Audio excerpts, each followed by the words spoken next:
दोस्तों नमस्कार। स्वागत है आप सभी का आप ही के अपने इस मंच पर जिसका नाम है मयूर जानी ऑफिशियल।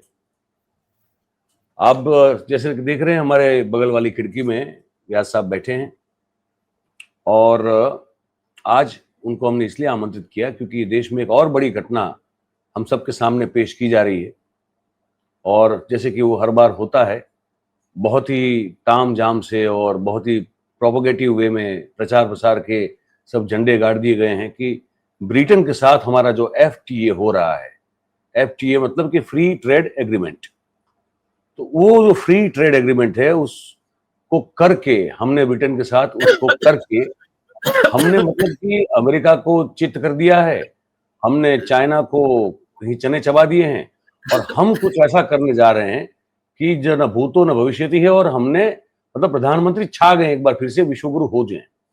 तो भाई इस बारे में हमारी जानकारी समझ थोड़ी कम है कि वित्तीय मामलों में, तो हमने व्यास साहब से गुजारिश की कि ये जो चने का झाड़ जिस पर हमको भारत को चढ़ाया जा रहा है या हम खुद ही चढ़ रहे हैं, तो कितना सही है कितना नहीं है और हकीकत क्या है इस फ्री ट्रेड एग्रीमेंट को लेकर। ब्रिटेन और भारत के बीच का ये व्यापार करार हमें क्या फायदा देगा ये समझना है, क्योंकि हम तो हमारा ही फायदा देखेंगे, इसीलिए बात है। तो सर आपका बहुत बहुत स्वागत है सर। जी नमस्कार। जी नमस्कार सर। तो सर अब ये है कि despite of the fact that कि अगेन बहुत बड़े नैरेटिव्स क्रिएट किए जा रहे हैं इस डील को लेकर।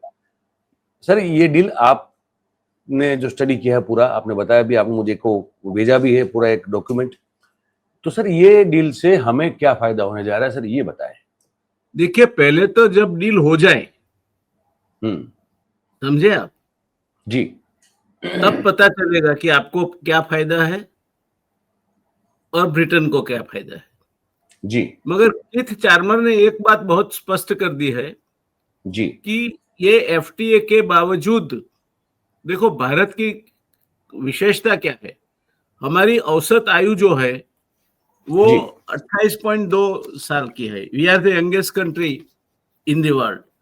ब्रिटेन की 40.8 ईयर्स है, यानी कि वहां लोग बूढ़े लोगों की संख्या बढ़ती जा रही है। जी। तो हमारी एक अपेक्षा थी कि ये FTA होने से हमारे कौशल्यपूर्ण मानव बल जो है उसको वहां ब्रिटेन में जाने में वीजा नियमों वगैरह में छूटछाट मिलेगी और सहूलियत रहेगी। जी, मगर ये सहूलियत कुछ मिलने वाली नहीं है। कीथ चार्मर ने बोला है कि वीजा के नियमों में कोई फर्क करने का इरादा नहीं है, जो है वही रहेंगे। ओके। दूसरी बात कि हम किसके साथ कोलैबोरेशन कर रहे हैं, तो हम एक ऐसे देश के साथ कोलैबोरेशन कर रहे हैं जिसकी कुल जनसंख्या गुजरात के जितनी है, गुजरात की शायद ज्यादा है उससे। जी, मगर पर कैपिटा इनकम जो रियल कंपैरेटिव होना चाहिए हमारी $285 है पर कैपिटा। नॉमिनल GDP हमारा $2,850 है। ब्रिटेन का हमारे से 18 गुना ज्यादा यानी कि $52,430 है। जी, मगर ये नॉमिनल GDP है, सही कंपैरिजन नहीं है। सही कंपैरिजन है परचेज प्राइस पैरिटी। आप जी, वो 1 पाउंड या 1 रुपये से कितना सोना खरीद सकते हैं या कितने केले खरीद सकते हैं, तो वो सही परिमाण है। तो उसके हिसाब से देखे तो हमारी जो औसत आय है वो $10,120 हो जाती है 2,850 से बढ़ के परचेज प्राइस पैरिटी में। जी, और ब्रिटेन की 59,320 $59,320, जी, यानी हमारे से पहले 18 गुनी ज्यादा थी, वो अब कम होके 5.8 गुनी ज्यादा रह सकती है, रह जाती है। जी, ऐसा नहीं है कि हमारे यहाँ ब्रिटिश कोलैबोरेशन नहीं है। डिफेंस और एरोस्पेस फील्ड में इंजन मैन्युफैक्चरिंग GHAS का सहयोग हमारे यहाँ है। Clean energy, green grid, we जी have the collaborations. Hydrogen technology, we have the collaborations from UK. Health care and pharmaceutical क्षेत्र, वैक्सीन का जो उत्पादन होता है, जो खास करके हम एस्ट्राजेनेका नाम आपने सुना होगा कोविड के टाइम, जी वो ब्रिटिश कोलैबोरेशन है एस्ट्राजेनेका, तो वो ब्रिटिश कोलैबोरेशन है। डिजिटल और आर्टिफिशियल इंटेलिजेंस के क्षेत्र में India UK digital partnership artificial intelligence के क्षेत्र में अनेक सहयोग हो रहे हैं, कर रहे हैं, क्योंकि वो हर देश कर रहा है जहां जो मैन पावर है, क्वालिफाइड मैन पावर, कौशल्यपूर्ण मैन पावर जो है वो महंगा है। यहाँ अपने यहाँ वो सस्ता पड़ता है और उसके लिए ऑन साइट वर्क जरूरी नहीं होता है, ऑफ साइट आप वर्क कर सकते हैं, ऑनलाइन कर वर्क कर सकते हैं। तो ये इसकी पृष्ठभूमि है। तो अब ये कोलैबोरेशन होने से भारतीय मूडी, जैसे टाटा ने अभी ब्रिटेन में निवेश किया है, कई जी ब्रिटिश कंपनियों का वैसा वैसा इंडिया में भी निवेश किया हुआ है। तो निवेश को उत्तेजन मिलेगा, कितना मिलेगा वो तो हर हर कंपनी अपनी गुणदोष के मुताबिक निर्णय लेगी। आपके वहां लेबर इनफ है, क्वांटिटी है, क्वालिटी नहीं है, ये भूलना नहीं चाहिए। क्योंकि जहां तक प्रोडक्टिविटी का सवाल है, हमारे जो लेबर फोर्स है उसको प्रोडक्टिविटी के मानदंड पे काफी कमियां दूर करनी है। तो ये हमने तय किया, आ ही जाएगा। तो गवर्नमेंट फॉर्मेलिटीज में कितना समय लगेगा, यहाँ बिजली कब मिलेगी, रास्ता मिलता है नहीं मिलता है, बाजार से कनेक्टिविटी है नहीं है, पोर्ट कंजेशन है नहीं है, ये जी सब चीजें भी इतना ही मायना रखती है।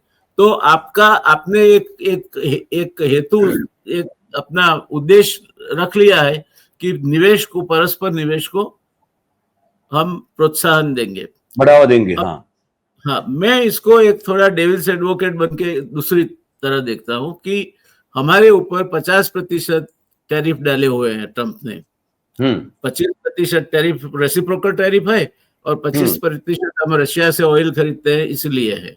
50% टैरिफ हमारे, और हमारे जो ज्वेलरी है, डायमंड है, रेडीमेड गारमेंट्स है, फर्नीचर है, ये सब चीजें जो एक्सपोर्ट होती है उस पे इससे बड़ा इनको अमेरिकन बाजार में अब बेचने में काफी दिक्कत हो। तो एक रास्ता ये हो सकता है कि एक ऑफशोर यूनिट आपका मैन्युफैक्चरिंग का यूके में कर लो, और यूके और अमेरिका के बीच ट्रेड डील है, उनके बीच ट्रीटी है, उसके मुताबिक 0 ड्यूटी एक्सपोर्ट आप अमेरिका ब्रिटेन से कर सकते हो। तो ये लाभ मिल सकता है। लेकिन एक सवाल है इसमें सर, आपने ये तो बहुत सही कहा कि वहां अगर हम प्रोडक्शन यूनिट डाल दें, यहाँ के हमारे जो जो ये सब जो चीजें आपने गिनवाई, ज्वेल्स से लेके हर चीज, डायमंड से लेके, और यहाँ से हमको 50% टैरिफ पड़ रहा है, बड़ा महंगा हाल हो गया है। ब्रिटेन में जाके यूनिट डाल दें हम उत्पादन का, तो वो 0 टैरिफ हो जाएगा। तो सर जो प्रोडक्शन कॉस्ट, जो स्किल्ड या नॉन स्किल्ड लेबर कॉस्ट में, क्या वहां पे और यहाँ पे बड़ा अंतर नहीं है? देखिए, तो अभी 2 चीजें और सोचनी होगी इसमें। डायमंड की अगर हम बात करते हैं तो अभी नेचुरल डायमंड अकेले नहीं रहे, अब लैब ग्रोन डायमंड्स भी आ गए हैं। तो लैब ग्रोन डायमंड्स में उतना एलिमेंट ऑफ लेबर या स्किल का नहीं होता जितना नेचुरल डायमंड में होता है। तो ये बात तो रहेगी मयूर भाई कि मुझे क्या वहां फायदा है, कुल मिला के मुझे वहां मैन्युफैक्चर करके मैं अमेरिका को एक्सपोर्ट करता हूं, तो 50% लोडिंग करने के बाद भी मेरे पास 30% बचता है, तो मैं जाऊंगा, नहीं तो नहीं जाऊंगा। तो ऐसे क्षेत्र होंगे मगर कि जिसमें आप जा सकते हो। हालांकि वहां के वेज रेट्स काफी महंगे हैं और सरकार के नियंत्रण भी काफी इस वेज के बारे में काफी चुस्त दुरुस्त है। तो हमारे जैसे वहां नहीं चलता कि 8 कलाक के बदले 10 कलाक काम करा लो आप। कल ही एक हमारे एसटी के यूनियन के सदस्य आए थे मुझे, तो बोलते थे सरकार हमारे एससी ड्राइवरों का शोषण कर रही है। सूरत से दाहोद बस जाती है, सूरत से और डिस्टेंसेस पे तो 12-12 कलाक की ड्यूटी लग जाती है ड्राइवर की, और 8 कलाक का वर्किंग आवर रहता नहीं है, 2 कलाक का ही ओवर टाइम मिलता है। ऐसी चीजें यहाँ सरकार जो करती है वैसे मैनोवर्स वहां नहीं है। तो ये मैनोवर्स की दृष्टि से देखें तो अगर सब कुल मिला के भी अगर आपको वहां परवड़ता है तो आप करोगे। जैसे लक्ष्मी मित्तल ने अपना स्टील उद्योग डाला है वहां, टाटा ने वहां ऑटोमोबाइल इंडस्ट्री एक्वायर की है। अब नहीं आपको परवड़ता है तो नहीं करोगे।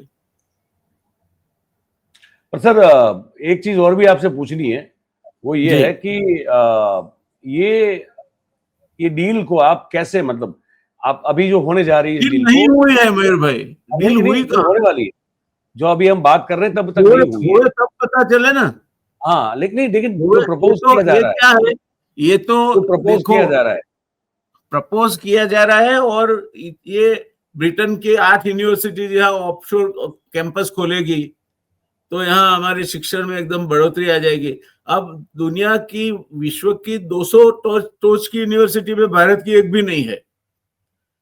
तो ये 8 यूनिवर्सिटी के आने से एकाएक ओवरनाइट कोई फर्क नहीं पड़ने वाला है। और पढ़ेगा तो भी एलाइट एजुकेशन में पढ़ेगा। वो जो एजुकेशन आपको स्किल एजुकेशन देना है, जो टीमिंग मिलियंस जो है, जो लोग कौशल्यपूर्ण है, युवा है और जो जिनके हाथ रोजगारी की तलाश में है, उनको इससे कोई फर्क नहीं पड़ेगा। तो ये जब एक एक्चुअली डील होके आए तब पता चले कि क्या होने जा रहा है। डबल टैक्सेशन में से मुक्ति मिलेगी नहीं मिलेगी, क्या होगा, वहां यहाँ से वहां निर्यात होती है तो क्या होगा, वहां से यहाँ निर्यात होती है तो क्या होगा, कौन सी चीजों के लिए हमें भारत का बाजार खोलना पड़ेगा यूके के लिए, कौन सी चीजों के लिए यूके अपना बाजार खोलेगा। एक तो बाजार सीमित है वहां। आप 7 करोड़ की बस्ती यानी गुजरात से कम बस्ती है। भारत दुनिया का सबसे बड़ा largest free market in the world है। तो ये हम क्या पाएंगे क्या खोएंगे ये अलग बात है, मगर एक साइकोलॉजिकल एडवांटेज तो है कि चलो अमेरिका हमारे से दूर जा रहा है तो हमने ट्रेड डील ब्रिटेन के साथ कर ली। इससे ज्यादा मैं इसको कुछ तवज्जो नहीं देता। मतलब कि एक बात कह सकते हैं हम लोग, मतलब प्रधानमंत्री विशेष रूप से, कि जी। अमेरिका रूठ गया तो कोई बात नहीं, लेकिन ब्रिटेन को हमने अपना बना लिया, काइंड ना ऑफ। ऐसा नहीं, ऐसा ऐसा भी नहीं, नहीं, ऐसा ऐसा भी नहीं। America America is the largest trading country in the world. जी बिल्कुल। तो वो डेविड और गोलियत जैसा हुआ, ब्रिटेन की वहां कंपैरिजन कुछ नहीं है। नहीं, आपने कहा ना कि ब्रिटेन में अगर ये, मतलब ब्रिटेन से इस डील के चलते अगर हो जाता है तो पूरा यूरोप भी एज ए मार्केट आपको वहां के जरिए मिल हो सकता है सकता शायद। है मगर हर चीज में होगा नहीं ना, जी। हर चीज में होगा नहीं। तो ये हमारे गुजराती में जो कहते हैं ना कि लाडी पाडी निबड़े वखाण, एक तो हाँ। पहले डील सामने आए कि क्या डील हुई है, hmm. What is the deal that is inked. Hmm. उसके पहले किसी भी तरह की कोई ख्याली पुलाव पकाना मैं मानता हाँ, हूं कि ठीक नहीं रहेगा। पर एक प्रॉब्लम सिर्फ ये भी तो होती है ना कि डील भी जब अब तो होती है तो उसमें बहुत सारे चीजें जो हैं वो मतलब उस तरह से खुल के देश के सामने नहीं रखी जाती है। नहीं, ये भी यहाँ तो नहीं रखी जाएगी तो वहां तो वहां ब्रिटेन रखी में तो जाएगी। ये फाइनेंशियल टाइम्स या जो ब्रिटिश प्रेस है उसमें तो आएगी। वहां तो आएगी, हाँ। देखिए आज के जमाने में मयूर भाई कोई चीज सीक्रेट नहीं रहती है जी। ज्यादा समय तक। तो यहाँ से आप रख लो इसको बिल्कुल 7 ताले लगा के, तो वहां से बाहर आएगी, वो तो पूरी टेक्स्ट आ और जाएगी। अगर मैं आपसे पूछूं, क्योंकि आप जो हैं आप अर्थनीति के काफी जानकार हैं, आप चिंतक भी हैं अर्थनीति में। आपके हिसाब से अगर हम यूके जैसे देश से अगर डील करनी हो, फ्री ट्रेड, वो भी फ्री ट्रेड एग्रीमेंट, तो देश हित को ध्यान में रखते हुए क्या क्या होना चाहिए अगर देखिए ये? एक सरल सा सिद्धांत मैं दूंगा जी। कि anything that is labour intensive should suit India. Any British investment coming here which generates employment should suit India. Anything which is capital intensive, automation oriented, that should suit Britain. ये ठीक है। सादी बात आप समझ लीजिए। बिल्कुल बिल्कुल। तो मुझे लगता है कि इस पर तो हमने अब, क्योंकि अब तो होगा, जब तक हम अभी बात करें तब तक तो ये डील कर्टन फाइनल रेजर हुई आपने नहीं अच्छा है। कर दिया है। मैं नहीं मानता कि और किसी ने इतना कष्ट करके इतने सारे मुद्दों पे उसको स्पर्श करते हुए चर्चा की हो। तो ये कर्टन रेजर आपने जो आज ऑर्गेनाइज किया, अच्छी बात है। मगर आएगा वो तो कहाँ, आज नहीं तो कल बाहर तो आएगा, फिर हाँ, डिटेल डिस्कशन करेंगे तो हम। जब हो जाएंगे तो उसके बाद एक डिटेल डिस्कशन हम हाँ, लोग डिटेल डिस्कशन कर करेंगे। लेंगे। मगर एक बात आप ख्याल में रख लीजिए कि फॉरेन पॉलिसी क्या होती है। जी फॉरेन पॉलिसी, ये भारत की फॉरेन पॉलिसी भारत के हित में क्या है वो सोचे, वो भारत की फॉरेन पॉलिसी होनी चाहिए। जी बिल्कुल। कोई व्यक्ति के हित में क्या है वो सोचे, वो नहीं। तो ये इसको मद्देनजर रखते हुए हमारे यहाँ आज टेक्नोलॉजी हर क्षेत्र में घुस रही है। तो ब्रिटेन को भी आज ग्लोबल मार्केट में कॉम्पिटिटिव उनके इंडस्ट्री को रहना है इंडियन इंडस्ट्री के साथ, तो मुश्किल होगा। तो अगर ब्रिटेन ये कोलैबोरेशन इंडियन मार्केट का फायदा उठाने के लिए कर रहा है, तो आई थिंक इंडियन मार्केट में क्वालिटी इंप्रूवमेंट हो सकता है, मगर बहुत सावचेती पूर्वक हमें बिहेव करना होगा।